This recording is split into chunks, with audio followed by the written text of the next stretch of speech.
And also, like, if at my networking comedy is at such a lower level that I would be like swimming in a pool with dudes that are just like their image of you is like, dude, he runs that town with an iron fist. Do not cross Tony Hinchcliffe. He'll really get in your way. And so, dude, when we made the decision to move down here so I could work more, I was just like, yo, if anyone's a dickhead to me, I'm going to crash out. I'll go back to the IT world tomorrow. I don't give a fuck. I came in with like a huge guard up. Yeah. And I was introduced to you right away, and instantly I was just like, oh man, I'm a fucking idiot. I feel so stupid.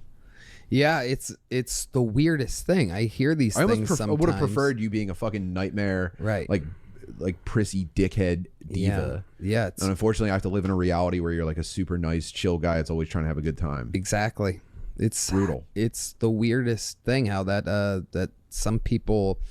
It's always the people that have never met me that have the problem, or that literally don't know me or have ever hung out with me once that I hear. Because sometimes I'll be like, where did you hear this? Like, I'm so genuinely curious where the iron fist thing and everything like that comes from, because it is so chill. We literally laugh every Monday, Tuesday, all the way through the week. I had people putting it in my head like, yo, dude, if you take up too much space in a room that Tony's hanging out in, he might put out the word that it's like over for you. And I was just like, well, if somebody did that to me, I would probably go to prison for like biting them or something. Right. Oh, totally. And it's almost like no one's saying that directly. It's just like a sort of like ethereal opinion.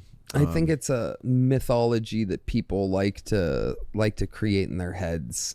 You know what I mean? Like, you hear these things about Mitzi Shore, or I don't know, kind of anybody, right? Like, all she does is fire people, right? You're fired. Like, that's the iconic line. But meanwhile, she made all those careers and stuff. I'm sure there's mixed feelings about these conversations, because at some point, I think that Tony has the power to run the city with an iron fist. Like, when you are at the top of the totem pole and all the other entities around you follow suit, you definitely have an influence over the community. What I will say is that I have never been around a comedy scene willing to uplift each other.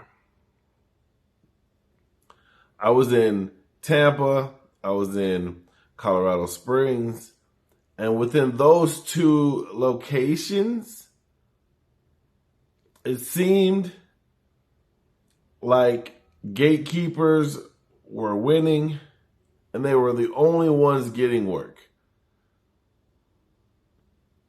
But fast forward to Austin, and I believe it is a different playing field.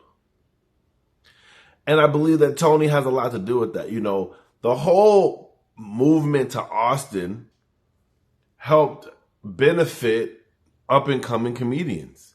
As much as they want to complain and say that we weren't ready, or we're transplants, or we're not skilled enough, I say to you, kiss my ass. Because without someone helping the community to move forward, we wouldn't have some of the people we have now. And they're just getting started. They're not even on the level of stardom that they're going to get yet, but they are always moving forward. Cam being the one that has made it to the top. But you got Ari moving fast right now. You got Diedrich moving fast. You got Christiana Meliani moving fast. I'm looking at the ecosystem and how it's able to translate normal people into better positions. And that's all under the umbrella of Tony. So when people say he, has his thumb on comedy here in Austin, or is ruling it with an iron fist, let's be honest, that's kind of how it goes here. He has the power to be able to press one button and change your entire life. Now you got to put forth the effort. You got to put forth the work, but he has the ability to make you a local star to turn you into a national star. Name some other comedians other than, and I'll say one for sure. That was weird. But okay. Name another comedian like Nate Bargatze with Nateland. He's got something going on over there. But it's not normally happening like that. Does Tony have this? Does Tony have this persona of being an ass? Of course, I believe that's his. I believe that's his character online, right? The character online is this no hose barred roaster. But I believe in real time that he's a sweetheart. I do believe that wholeheartedly. And to be able to give opportunities to what is going on back here, to give tons of opportunities to up and coming comedians and, you know, move their career beyond measures is cool, man. And I appreciate him bringing it out here to Austin. Yeah, do I have my own stories with Tony? Yes. But you know what? When I first got out here, I was on crutches, and it gave me an opportunity to open for him. So forever, I always look at it like he's a good dude, gave me an opportunity, and I greatly appreciate it. So shout out to Tony for doing all these things here in Austin.